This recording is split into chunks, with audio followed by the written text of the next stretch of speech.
Varicose veins కి సరైన చికిత్స కోసం సంప్రదించండి ఎవిస్ హాస్పిటల్.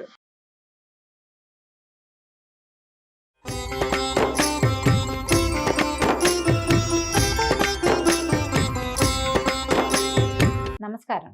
విష్ణు పురాణం 25వ భాగంలోకి వచ్చాం. ప్రద్యుమ్నుడు మాయావతి వివాహం జరిగిందని చెప్పుకున్నాం. మాయావతి శంబరాసురుడి దగ్గర నుంచి అతని దగ్గర ఉన్న సమయంలోనే చేప గడుపులో లభించినటువంటి ప్రద్యుమ్నుని పెంచింది.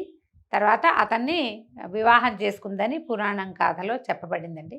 తర్వాత చెప్తున్న రుక్మిణి యందు కృష్ణ పరమాత్మకి చారుధేష్ణుడు, చారుదేహుడు, వీర్యవంతుడు, సుషేణ్యుడు, చారుగుప్తుడు, భద్రచారుడు, సుచారుడు, మహాచారుడు అని కుమారులు కలిగారు. కడసారి సంతానం ఒక ఆడబిడ్డ కూడా కలిగిందట, చారుమతి అట. మనము కుండిన నగరంలో చారుమతీదేవి అని కథ చెప్పుకుంటూ ఉంటాం. ఎప్పుడది వరలక్ష్మి వ్రతానికి చారుమతీదేవి కథ చెప్తాం కదా. ఈ చారుమతి పేరు ఈ విష్ణు పురాణంలో ఉన్నది, శ్రీకృష్ణుని కుమార్తెగా చెప్పబడుతోంది.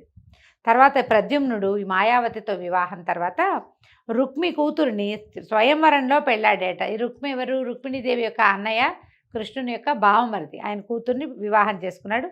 వాళ్ళ యొక్క కుమారుడే అనిరుద్ధుడు. అయితే రుక్మిణి తర్వాత కాలంలో ఏం జరిగిందో చెప్తున్నారు. ఒకనాడు ముఖ్యులైన దేవతలతోటి ఇంద్రుడు ఐరావతారూఢుడై ద్వారకా నగరానికి వచ్చాడట.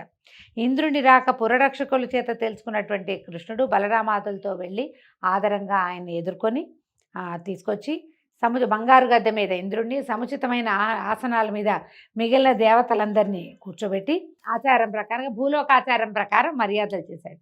కృష్ణుడు ఆనందించి ఏమన్నాడంటే, దేవా, నువ్వు లోకాలకి క్షేమంకరుడివి, అలాగే భూలోకానికి క్షేమం కలిగించాలని యదువంశాన ఆవిర్భవించిన వైకుంఠనాథుడివి, నీ దయచేత కదా లోకాలన్నీ హాయిగా సంతోషంగా ఉంటున్నాయి తండ్రి. దేవతలు, సోమయాజులు యజ్ఞాంశాలను అగ్నిముఖాన ఆరగిస్తూ ఉంటారు. ఇప్పుడు ఆ అదృష్టం ప్రస్తుతం అంతరించిపోయింది. అది విషయం చెప్తున్నాను వినన్నారు. భూలోకంలో జరిగే యజ్ఞయాగాదులన్నిటిలోంచి ఇక్కడ వేసిన హవ్యాన్ని ఏ దేవత పేరుతోటి హవ్యాన్ని అగ్నిహోత్రుడికి సమర్పిస్తారో అగ్నిహోత్రుడు తన వంతు ఉంచుకుని మిగిలిన వాళ్ళ యజ్ఞ భాగాలని ఎవరి పేరు మీద వేసింది వాళ్ళకి అప్పచెప్పటం విధి. పేర్లు చెప్పకపోయినా అప్పగించవలసిన దైవాలు కూడా కొంతమంది ఉన్నారు.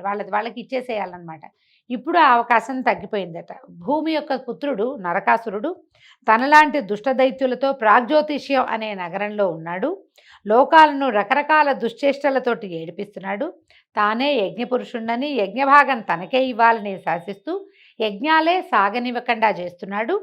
అందమైన కన్య కంటపడితే ముందు వెనుకలు ఆలోచించకుండా బలాత్కరించి ఎత్తుకుపోతున్నాడు. అలా ఎందరినో ఎత్తుకుపోయి ప్రాగ్జ్యోతిష్యపురంలో అనేకమైన భవనాలలో దాచిపెడుతున్నాడు. సిద్ధసాధ్యాదులను కూడా అసాధ్యమైన పరాక్రమ ప్రభావంతో దిక్కుదారి లేకుండా చేసేసాడు. జలాన్ని ఇచ్చేటువంటి వరుణుడి యొక్క తెల్లటి పట్టుగొడుగుని, దివ్యరత్నమణిమయమైనటువంటి మందరగిరి యొక్క శిఖరాన్ని, అమృతమూర్తులైన మా తల్లి కుండలాలను కూడా, అదితి కుండలాలను కూడా ఎత్తుపోయాడు. నా రాజ్యానికి ప్రధానమైన ఐరావతాన్ని కూడా మాయం చేయడానికి చూస్తున్నాడని మాకు ఏమంటారు, ఇంటెల్ అని చెప్తారు కదా, అలాంటిది ఒక చారుల ద్వారా వార్త వచ్చింది. ఈ దుష్ట నిగ్రహము శిష్టానుగ్రహము చేసేవాడేవు కనుక నీకు తెలియజేయవలసి వచ్చింది నాయన. దయచేసి వాళ్ళ వలన లోకానికి ఎలాంటి ఉపద్రవము కలగకుండా చేయి అని నేను నిన్ను విన్నవించుకోవడానికి వచ్చాను అనగానే కృష్ణుడు కనికరించి ఓదార్పుగా ఇంద్రుడు చేయి పట్టుకుని నేను చూస్తానన్నాడు. ఏం చెప్తున్నాడంటే, మన మనసులో విచారానికి చోటు ఇవ్వకు, లోకాలన్నీ తోడు తెచ్చుకుని అయినా సరే ఈ రణరంగాల్లో ఈ దుష్ట రాక్షసుని సంహరిస్తాను. వాడి వల్ల ఏర్పడినటువంటి అగచాట్లు, భూమి మీద ఏర్పడిన అగచాట్లు, మీ దేవలోకంలోకి వస్తున్నటువంటి ఇక్కట్లు, దేవదేవులందరికీ కలుగుతున్నటువంటి అగచాట్లు అన్నిటినీ నేను తీరుస్తాను అని చెప్పాడు. చెప్పాక సరే దాంతో సంతోషించి ఇంద్రుడు తన దారిని తను వెళ్తే, కృష్ణుడు ఏం చేశాడట, గరుత్మంతుడిని తలుచుకుని గరుడ వాహనారూఢుడై సత్యభామతో కలిసి వెళ్ళాడట యుద్ధానికి. ఈ ఇంద్రుడు కూడా ఐరావతారూఢుడై ఆయన్ని అనుసరించాడు. తర్వాత అందరూ కలిసి ఇక్కడి నుంచి ప్రాగ్జ్యోతిష్యపురానికి వెళ్ళారట. ఇంద్రుడు కృష్ణుడితో చెప్పేసి అక్కడ దాకా వీళ్ళని తీసుకెళ్లి యుద్ధానికి దిగవిడిచి ఇంద్రుడు వెళ్ళిపోయాడు. అప్పుడు కృష్ణుడు నగరవాసులైన రాక్షసులకి భయంకరంగా శంఖం పూరించాడట. శంఖధ్వనికే చాలామంది చచ్చిపోయారట. నరకుడు మురుణ్ణి, హయగ్రీవుణ్ణి తగిన సేన తోడుగా యుద్ధానికి పంపించాడు. మురాసురుడు, హయగ్రీవుడు అనే అసురుల్ని పంపించాడట. వాళ్ళు వచ్చి కృష్ణుడితో పోరాడి తమ అనుచరులతో సహా కృష్ణుని యొక్క ఆయుధాగ్ని జ్వాలలకి ఆహుతైపోయారు. కొన్ని వేల మంది సైనికులతో సహా తన సహచరులు యుద్ధంలో మరణించడం విని నరకుడు కోపించి భీకరమైన చతురంగ బలాలతోటి దారుణాయుధపాణి అయి వచ్చి కృష్ణునిపై ఏకధారగా శస్త్రశస్త్రాలు వర్షించాడు. కృష్ణుడు అవలీలగా తన వింటి ప్రయోగంతో ప్రత్యాయుధాలతోటి చెడగొట్టి చక్రాన్ని ఉపయోగించి నరకుని శిరస్సు తెగవేశాడు. మనం మామూలుగా సాధారణ గాథల్లో చెప్పుకుంటాం. నరకాసురుని సత్యభామాదేవి సంహరించిందని, తల్లి చేతిలో మరణం ఉంది అతనికి. సత్యభామాదేవి భూమి యొక్క అవతారం కాబట్టి ఆమె చేతిలో మరణించాడని ఒక గాథ చెప్పుకుంటామండి. విష్ణు పురాణం అలాంటి ప్రతిపాదన చేయటల్లా, భగవంతుడి వల్లే మరణించాడని చెప్తోంది. కుమారుని మరణం తెలిసిన భూదేవి బొంగురు గొంతుతో ఏడుస్తూట పరిగెత్తుకుంటూ వచ్చిందట. ఆవిడ మాట్లాడుతుంటే నోట్లోంచి మాట వస్తున్నట్టే లేదనమాట. పద్మాక్ష, మునుపు హిరణ్యాక్షుని వరాహ రూపాన దునిమి నన్ను సముద్రంలోంచి పైకెత్తినప్పుడు నీ అనుగ్రహం చేత కలిగిన కొడుకు వీడిని చంపచ్చా?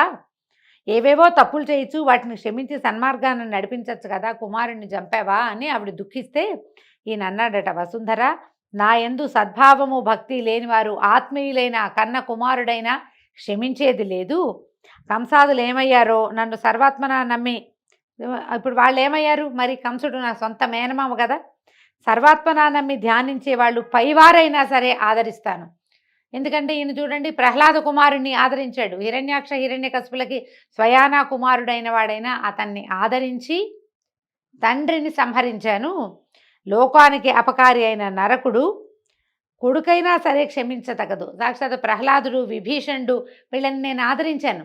శత్రువు యొక్క కుమారుడు, శత్రువు యొక్క సోదరుడు అయినా కూడా. కానీ సొంతవాడైనా కంసుని క్షమించలేదు, నేను అట్లా చేయను అని చెప్పాడు. దుష్ట శిక్షణ, శిష్ట శిక్షణ, తర్వాత ధర్మ సంస్థాపన కార్య లక్ష్యాలతోటే అవనిపై అవతరించాను, నీకు తెలియదా అంటే, సరే అయితే ఇక ఆవిడ ఊరుకుంది, ఒప్పుకొని అయిందేదో అయ్యింది. నరకుని కొడుక్కి పట్టం కట్టి పరిపాలకుడుగా నియమించమని నమస్కారం చేసి వెళ్ళిపోయిందట దుఃఖపడుతూనే. అలాగే అని కృష్ణుడు నరకుని యొక్క పుత్రుణ్ణి రాజాధికారిని చేసి నరకుడు అపహరించినటువంటి అతిథి కుండలాలని ఆవిడ భూదేవి తెచ్చిచ్చింది. భూమిలో దాచిపెట్టాడు వాడు, అవి ఆవిడే పట్టుకొచ్చి ఇచ్చింది. ఈ కుండలాల్ని స్వర్గానికి పంపించేశారు. అయితే అక్కడి నుంచి ఏం చేశాడు నరకుడు? ఈ నరకుడు నగరంలోకి, ప్రాగ్జ్యోతిష్యపురంలోకి ప్రవేశించాడు కృష్ణుడు. ప్రవేశిస్తే చెరలో ఉన్న 16,000 మంది రాచకన్యల్ని, తర్వాత అమూల్య రత్నాభరణాలను, మేలుజాతి ఏనుగులను, గుర్రాలను నరకుని కింకర్ల చేత తనే ద్వారకకి పంపించాడట. వరుణుని గొడుగు వరుణునికి పంపించేశాడు. తర్వాత మందరగిరి యొక్క, మందర పర్వతం అంటాం కదా, ఏ మందర పర్వతం? ఈ పాలకడలు చిలికినప్పుడు కవ్వంగా ఉపయోగపడింది కదా, దాని మీద రత్నాలు ఉన్నటువంటి శిఖరం ఉండేదట. ఆ శిఖరాన్ని వీడు తెచ్చేసాడు నరకాసురుడు. అందుకని ఆ శిఖరాన్ని మళ్ళీ తీసుకెళ్ళి ఆ గిరికి హత్తించి గిరికి సమర్పించాడట. సమర్పించి సత్యభామతో అమరావతికి వెళ్ళి తన రాక తెలుపుతూ పాంచజన్యాన్ని పూరించాడట.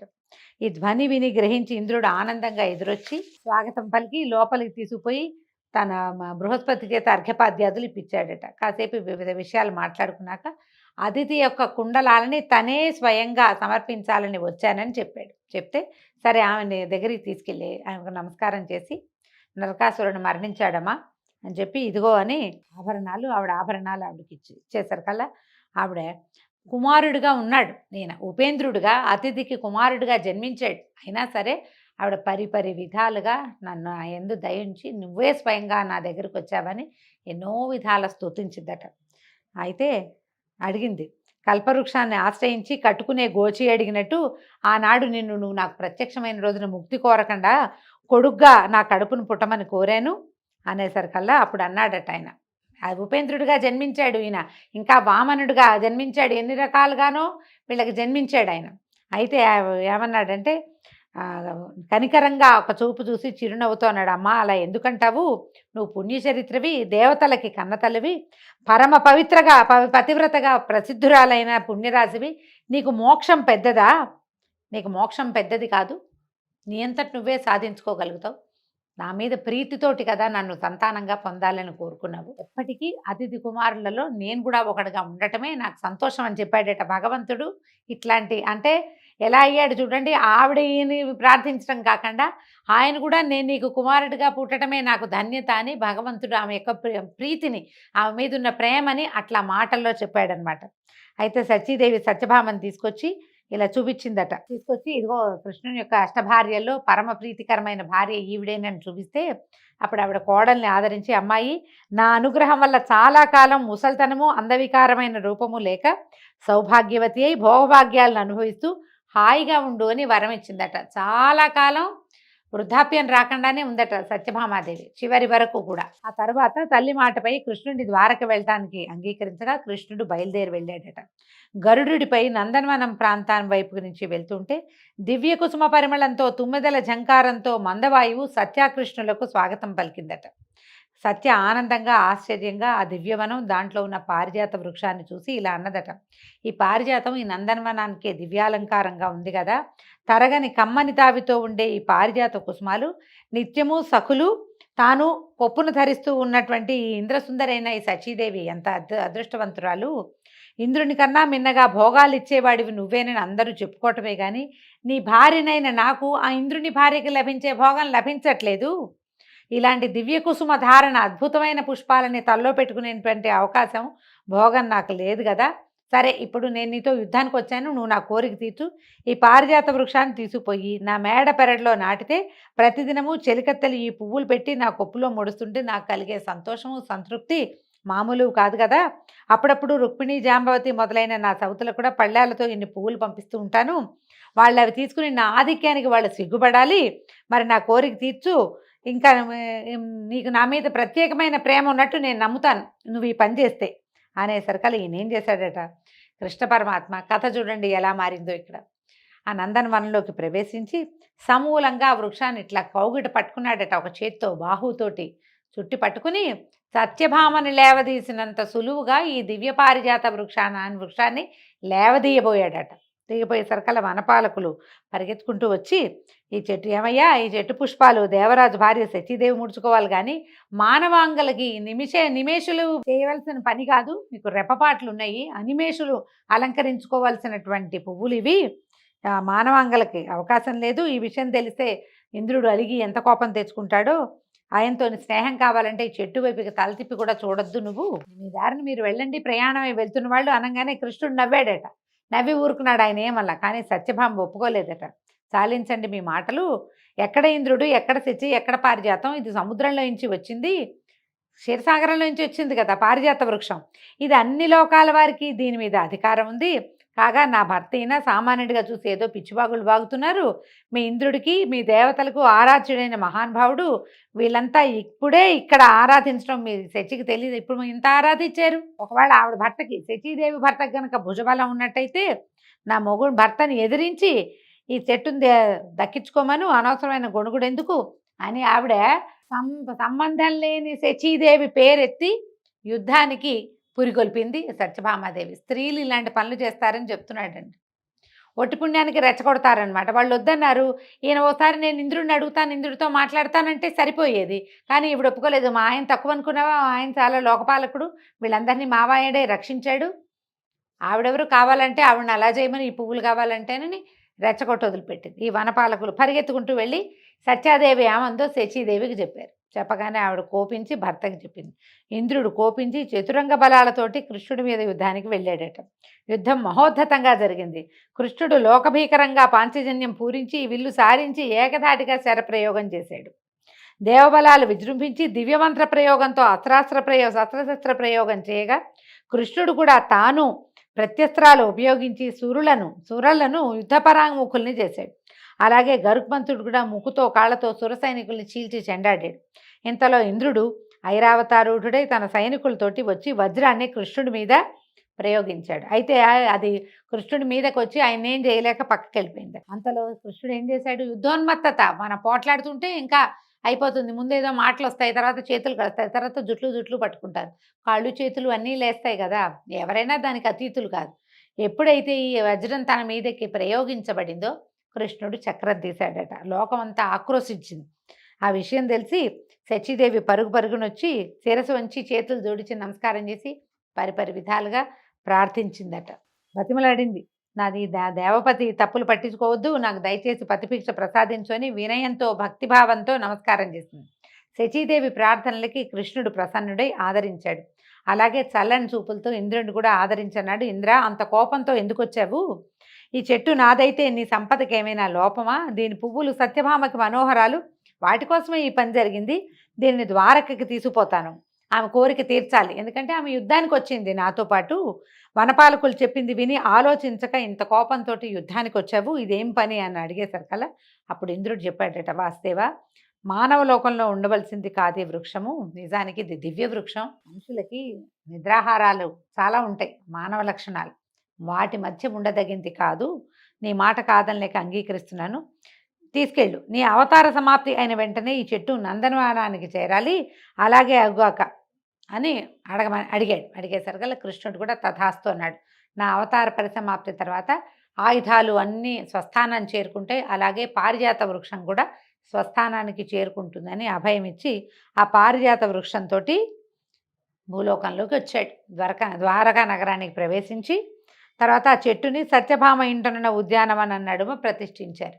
దీనికి మన వాళ్ళు కొంచెం కల్పితం ఏం చేశారంటే, ఆ ఒక పువ్వుని నారదుడు తెచ్చినట్టు, అది కృష్ణుడు రుక్మిణీదేవికి ఇచ్చినట్టు, దాంతో రెండో ఆవిడకి కోపం వచ్చి నాకు ఆ చెట్టు కావాల్సిందే అన్నట్టు ఈయన యుద్ధానికి వెళ్ళినట్టు. అయితే ఇక్కడ కథలో పురాణంలో ఏం చెప్తారంటే, ప్రాగ్జ్యోతిష్యపురం నుంచి అదితి కుండలాలు తీసుకునే కృష్ణ పరమాత్మ వెళ్ళినప్పుడే ఇది జరిగిందని చెప్పబడింది. యుద్ధం మాత్రం అలాగే ఉంది. అయితే నరకుని నగరంలో ఉన్న తను తీసుకొచ్చిన 16,000 కన్యకలన్నీ కూడా సుముహూర్తాన పరిగ్రహించి వారికి వేరువేరుగా భవనాలు, ఆహార పదార్థాలు, దాసదాసీజనం, అంబరాభరణాలు సమృద్ధిగా కలిగించి అందరికీ అన్ని రూపాలతోటి కూడా కృష్ణ పరమాత్మ ఆనందాన్ని కలగజేస్తూనే ఉన్నాడట. కొంతకాలానికి ఆ కాంతలైందు 32,200 మంది కుమారులు జన్మించారట. అలాగే రుక్మిణికి ప్రద్యుమ్నాదులు, సత్యభామకు భానుకాదులు, జాంబవతికి సాంబాదులు, నాగ్నజితికి భానువిందాదులు, ఇట్లా మహిషుల యందు కూడా 8 మంది భార్యల యందు కూడా కృష్ణుడు ఆనందంగా సంతానంతో కాలక్షేపం చేస్తూ ఉన్నాడు. బలి కుమారుడైనటువంటి బాణాసురుడు శంకరుని గూర్చి తపస్సు చేయగా శంకరుడు ప్రత్యక్షమై వాడికి కోరిన వరాన్ని ఇస్తాననేసరికి నా నగరానికి పాలకుడుగా ఉండమని బాణాసురుడు పరమేశ్వరుని కోరుకున్నాడు. 1000 చేతులు కౌమారత్వము వాడి ముఖ్య వరాలు. అందులో ఏమిటి, బాణాసురుడికి 1000 చేతులు అంటున్నారు, కానీ మనకు తెలిసింది 10 చేతులు బాణాసురుడికి అని చాలా కథల్లో వింటామండి. కౌమారత్వం ఎప్పుడూ యవనవంతుడిగా ఉండే వరాన్ని పొందాడట. బాణుడు అసురనాయకుడై శోణపురం రాజధానిగా చేసుకుని అందుండి తన రాజ్యాన్ని నడుపుకునేవాడు. వాడిని ఎవ్వరూ ఎదిరించలేక ఎక్కడెక్కడ ఉన్న రాక్షసులు వచ్చి బహుమతులు ఇచ్చి అతనికి సహచరులుగాను అనుచరులుగాను అయిపోయారు. క్రమంగా పేరు ప్రఖ్యాతి కలిగినటువంటి బాణునికి గర్వముదిరి యుద్ధకాంక్షతో ఇంటి దగ్గర నుంచి బయలుదేరి తన పురరక్షకుడుగా ఉన్నటువంటి శంకరుని వద్దకు వెళ్ళి ఇట్లా అన్నాడట, త్రిపురాంతక 1000 చేతులు అసాధారణమైన భుజబలము ప్రసాదించావు, యుద్ధం చేద్దామంటే ఎవడూ కనపడ్డాయే, చేతుల తీరేమో దుర్భరంగా ఉంది, తీటగా ఉంది చేతుల తీట వీడికి, దయచేసి యుద్ధానికి సిద్ధపడవలసింది అని అనేసరికల్లా ఈ బాణాసురుడి ప్రగల్భ వాక్కులు విని పార్వతీదేవి అందుట, బాణా కొంచెం ఓర్చుకో, నీ మయూరకేతనం కింద పడగా నీ కోరిక తీరే ఘోర రణం సంప్రాప్తం అవుతుంది, పో వెనక్కి అని చెప్పిందట. ఎప్పుడైతే నీ మయూర ధ్వజం, అతని ధ్వజం మయూరమట, అది కింద పడుతుంది ఒకనాడు, అప్పుడు నీకు యుద్ధం ఈ తీట తీరుతుంది, పరమేశ్వరుని యుద్ధానికి ఆహ్వానించద్దు, వెనక్కి వెళ్ళిపోమని ఆవిడ ఆజ్ఞగా చెప్పింది. సరేనని బాణాసురుడు ఏం చేశాడు, లోపలికి నగరంలోకి వెళ్ళిపోయాడు. రోజు ఆ దానికేసి చూస్తుండేవాడట, జెండా కేసి, ఎప్పుడు జెండా పడుతుందా, ఎప్పుడు యుద్ధం చేద్దామా అని. ఇలా ఉండగా మయూర ధ్వజం ఒకనాడు నేల కూలిపోయిందట. చూసి బాణుడు సంతోషించాడు. అలా ఉండగా పార్వతీ సహితుడే పరమేశ్వరుడు సురాసుర కాంతలతోటి ఉద్యానవనంలో విహరిస్తున్నారట. పార్వతీ పరమేశ్వరులు ఇద్దరు ఉన్నారు. బాణాసురుడి శోణపురానికి రక్షకులుగా, నగరపాలకులుగా ఉన్నారు. ఈ బాణుడి కూతురైనటువంటి ఉషాకుమారి నాకు ఇంకా పతి రాలేదు, నాకు భర్త లభించలేదని గౌరీదేవి దగ్గర చెప్పిందట. చెప్తే గౌరీదేవి పార్వతీదేవి చెప్పింది, బాల, వైశాఖ శుద్ధ ద్వాదశి నాటి రాత్రి కలలో నిన్ను కలసి అలరించిన వాడు నీ పతి అవుతాడు అని వరం ఇచ్చేసరికల్లా ఈ అమ్మాయి చాలా ఆనందించింది. కాగా గౌరీదేవి చెప్పిన నాటి రాత్రి అపరమన్మతుడైన యువకుడు ఒకడు నిద్రలో కనపడి ఉషతో శృంగార విలాసాలతో పాల్గొని ఆమెను అలరించి అదృష్టుడైపోయాడట. తెలివి వచ్చిన ఉష తన శరీర పరిస్థితిని చూసుకుంది. అయితే అమ్మాయి తెలుసుకుంది ఇదేంటంటే కలలో జరిగినా కూడా నిజంగా జరిగిన లాంటి భావాలలో ఉన్నదన్నమాట. కాబట్టి ఈ నేటి రాత్రి కలలో కనిపించిన వాడే నా నాథుడు, నా పతి కావాలి, ఇది ఎట్లా, ఈ పని ఎలా కుదురుతుంది అని ఆలోచించి ఈ మహామంత్రిగా ఉన్నటువంటి కుంభాండు అనేవాడికి ఒక కూతురు ఉందట, చిత్రరేఖ. ఆ చిత్రలేఖను పిలిచి, వీళ్ళిద్దరు బాగా స్నేహితులు, ఒకళ్ళకొకళ్ళు పంచప్రాణాలు ఇచ్చుకోగలరు అనమాట. పిలిచి, నాకు నిన్న రాత్రి ఒక కల వచ్చింది, ఎంతో అందంగా ఉన్న ఒక పురుషుడు నాతోటి కలిసి ఉన్నాడు, నాకు అతను కావాలని అడిగింది. అడిగేసరికల్లా ఈ చిత్రరేఖ అంది, దానికి అంత ఆలోచించడానికి ఏమిటి, నేను ఉండటం ఎందుకు, ముల్లోకాల్లో ఉన్నటువంటి ప్రసిద్ధులైన అందగాళ్ళైన యువకుల పటాలు తెస్తా, వాళ్ళల్లో నువ్వు ఎవరితోటి నువ్వు కలిసేవని నీకు అనిపించిందో అతనికి చెప్పు, నేను వాడిని తీసుకొస్తానండి. అయితే ఈవిడ ఏం చేసింది, అందరివి చిత్రపటాలు రాసి పట్టుకొచ్చి ఇచ్చింది. ఈ అమ్మాయి ముందు ఉషాదేవి ముందు స్వర్గంలో ఉండే యువకులందరినీ చూసింది, తర్వాత పాతాళంలో వాళ్ళని చూసి అవేవి కాదని పడేసింది పక్కన. చివరికి మానవలోక యువకుల్ని పరిశీలిస్తూ ఈ ద్వారక అనిరుద్ధుడు అంతఃపుర సమాచారం తెలుసుకుని చూపించింది. అనిరుద్ధుడు అనేవాడు ఒకడున్నాడు. వీడెవడు అనిరుద్ధుడు, ప్రద్యుమ్నుని కుమారుడు. ప్రద్యుమ్నుడు కృష్ణుడు, శ్రీకృష్ణుడు రుక్మిణీదేవి యొక్క కుమారుడు. అప్పుడు శంబరాసురుడికి దొరికాడు కదా, అతను అనమాట, అతని కుమారుడైన అనిరుద్ధుడు.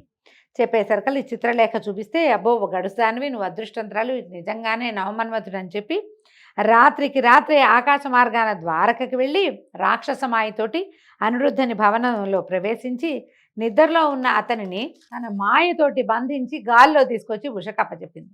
తర్వాత ఈ అనిరుద్ధుడు అంతఃపురం చేరాడు. అక్కడ ఒక అందమైన అమ్మాయి ఉంది, నువ్వు నా కల్లో కనపడ్డావు, అందుకని నేను నిన్ను తెప్పించానని చెప్పింది. వాళ్ళిద్దరూ హాయిగా కులసగా కాలక్షేపం చేయటం మొదలుపెట్టారు. కొన్ని రోజులు అయ్యేసరికల్లా ఏమైంది, ఈ బాణాసురుడికి కన్యాంతఃపురంలో అన్యపురుషుడు ఎవడో ఉన్నాడని తెలిసిపోయింది.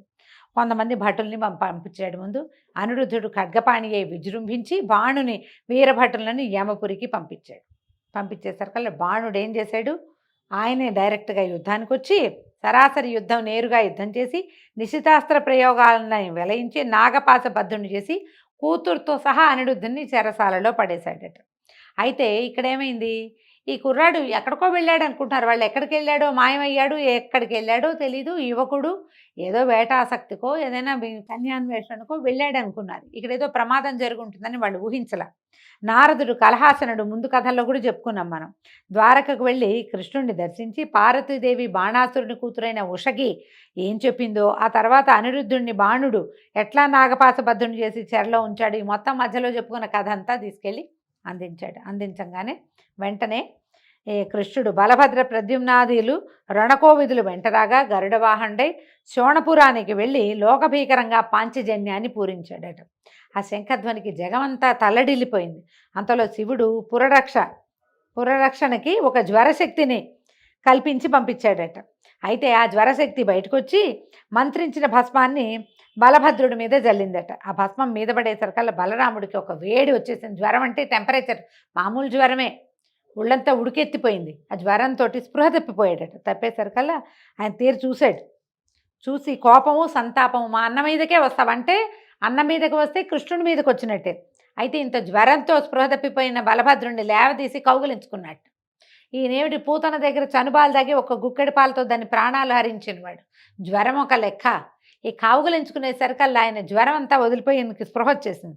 ఒక సింహనాదం చేశారట. కృష్ణుడి శక్తికి ఆ చుట్టుపక్కల ఉన్న వాళ్ళంతా ఆశ్చర్యపోయారు. అంత జ్వరం, ఒళ్ళు కాలిపోతూ ఒంట్లోంచి పొగొస్తూ స్పృహ తప్పిన వాడిని క్షణాల్లో మామూలుగా చేసేసాడని. అక్కడి నుంచి కృష్ణుడు ఏం చేశాడట, తన ఆత్మశక్తితోటి శీత జ్వరం అతి చల్లదనాన్ని కలిగించాడనమాట. దాన్ని కల్పించి పంపించేసరికల్లా అది నగరంలో ప్రవేశించి, అంతకుముందు శివ జ్వరశక్తి ఉంది కదా, దాన్ని లాక్కొచ్చి కృష్ణుడి ముందు నుంచో పెట్టింది. ఆ జ్వరం కృష్ణుడికి సాగలపడి మొక్కి సాగిలపడిపోయింది నేల మీద. శరణు కాపాడు, ఈ అతి చల్లదనాన్ని భరించలేకపోతున్నాను అని చెప్పి శరణు కోరేసరికల్లా కృష్ణుడు కనికరించి భయపడకని వీళ్ళిద్దరిని లేవదీసేట. 2 జ్వరాలని, ఒకటేమో శివశక్తి జ్వరం అతి వేడి, రెండోది విష్ణుశక్తి జ్వరం అతి చల్లన. హరిభక్తి లేని మూడుల్ని పట్టి పీడిస్తూ ఉండండి అని వాళ్ళిద్దరిని పంపించేసేట. అక్కడి నుంచి వాళ్ళు విష్ణుభక్తి లేని వాళ్ళందరినీ ఆవేశించి పీడిస్తాయి. జ్వరం ఎవరికైనా ఎక్కువ రోజులు ఉందంటే వాడికి విష్ణునామ సంకీర్తన చేస్తే వాడితో జ్వరం తగ్గిపోతుందని మనకి విష్ణు పురాణం తెలియజేస్తుంది. తర్వాత బాణాసురుని ఆజ్ఞను అనుసరించి దైత్య వీరభటులు శస్త్రాస్త్రపాణులై వచ్చి ఎదిరించగా కృష్ణ బలరాములు నిశితాస్త్ర జ్వాలామాలలతో దైత్యసేనని మొత్తం స్వరూపమే లేకుండా చేసేసాయట. అంత శంకరుడు కొడుకులతో ప్రమధులతో వచ్చి కృష్ణుడిని ఎదిరించగా ఇద్దరికి కొన్నాళ్ళు యుద్ధం జరిగిందట. శివుడు కృష్ణుడు కూడా పోరాడుకున్నారు. దారుణమైన పోరాటం జరిగింది. ఒకనాడు శంకరుడు ఏం చేశాడట, బాణాసురుడిని ప్రోత్సహించాడు. నా చేతుల తీట పోయేలాగా యుద్ధం జరగాలన్నావు కదా, ఇగో ఈ కృష్ణుడు వచ్చాడు, అతన్ని ఎదిరించు, నీ తీట బాగా వదులుతుంది అని చెప్పాడనమాట. కోరిక తీరుతుంది, నీ తీట తీరుతుంది అనేసరికల్లా ఈ బాణాసురుడు నగరం నుంచి, ఇంతకాలం ఏమిటి ఆయన నగర రక్షణ చేస్తున్న శివుడే పోరాటాన్ని జరిపాడు. ఇప్పుడు ఇక రాజుగారే రంగంలోకి దిగాడనమాట. ఎంతో సేనాన్ని తీసుకొచ్చి కృష్ణుడిని ఎదిరించాడట. అక్కడి నుంచి ఇంకేముంది, కృష్ణుడి దగ్గర ఉన్న చక్రాయుధంతో బాణాసురుడి చేతులన్నీ తెగ్గొట్టేశాడు. హనుమాచార కీర్తనలో ఒక ఇది కూడా ఉంది, చెండిన బాణుని చేతులతో అని. బాణాసురుడి యొక్క చేతులని 1000 చేతులు తెంపేశాడు, 2 చేతులు మాత్రం మిగిల్చాడు. వాడు స్వహస్తాలు అంటే సహజంగా వాడు పుట్టుకతో వచ్చిన చేతులు తప్ప పరమేశ్వరుడి వల్ల ఆ శక్తి వల్ల అతనికి లభించినటువంటి చేతులన్నిటినీ తెగటార్చేశాడు చక్రంతో. చేసేసరికల్లా అప్పుడు శంకరుడు వచ్చి, వాసుదేవ బాణుని ప్రాణాలు తీయకు, నా భక్తుడు, నా మాట మన్నించు, నీ భక్తుని కుమారుడు కూడా, బలి యొక్క కుమారుడు నా యొక్క భక్తుడు అని చెప్పి వీడిని ప్రాణాలతో వదిలిపెట్టు అనేసరికల్లా సరే ప్రాణాలతో విడిచిపెట్టబడినటువంటి బాణాసురుడు కారాగారంలో బంధించిన నాగపాశ బంధుడుగా ఉన్నటువంటి అనిరుద్ధుడిని, తన కూతుర్ని కూడా తీసుకొచ్చి ద్వారకకి తీసుకొచ్చాడు, వీళ్ళకి అప్పచెప్పాడు. అప్పుడు వీళ్ళకి వివాహం చేసి ద్వారకా నగరానికి తెచ్చుకున్నారు. అంతా సుఖంగా సంతోషంగా ఉన్నారట. అయితే తర్వాత గాథ చెప్తున్నారండి. అయితే ఈ ఉషాపరిణయ గాథతోటి ఈరోజు విష్ణు పురాణం సమాప్తం అండి. రేపు ఉదయం మళ్ళీ తర్వాత గాథలో పౌండ్రక వాసుదేవుణ్ణి విష్ణుమూర్తి ఎట్లా సంహరించాడో రేపు భాగంలో తెలుసుకుందాము. నమస్కారం.